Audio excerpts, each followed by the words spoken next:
and it still exists today. I mean, cointelpro is almost like a corporate entity in America. You're talking about privatized military, and again, you like get back to the idea of how do we find the truth in all this? Well, you have freedom of information requests, but most things now are privatized. So with the military-industrial complex being so privatized, freedom of information requests no longer apply. So you've got a perfect mechanism for hiding and conspiracy. I had an interesting experience in 2001 on September 11th. I left the country the night before and went to Amsterdam. And I arrived with my girlfriend at the time's father's brother saying America's under attack. And I spent 2 months over there and talked to a lot of young people who were very well aware of the sectarian violence in Iraq, knew about the Sunnis, knew about the Shias, knew about the Kurds.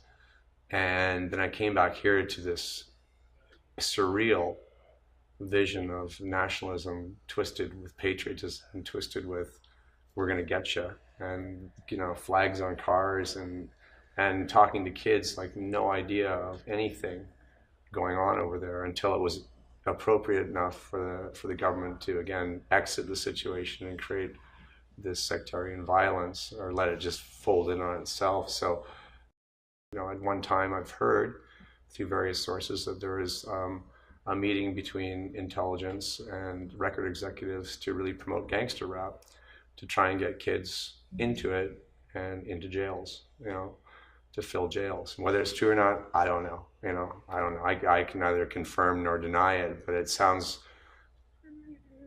tragically logical to me in a lot of ways, much in the same way that right now, with the drought in California and us not having any rain and this polar vortex, if you believe in any kind of weather modification, if you do believe in that, if you do believe that the H.A.R.P system is able to generate gigawatts of microwave energy and put it up in the ionosphere and actually move the jet stream, well, then it kind of makes sense if they push it up into the Aleutian Islands, it's going to come down even farther into America. So I see things as those kind of logical steps that to me make sense, but somebody would just call me a tinfoil head at that point, When the Taliban was in control, heroin sales were going. Heroin was very expensive here, and now that we've taken it back over, heroin is a scourge of heroin again in this country, and I was shocked to see how cheap it is.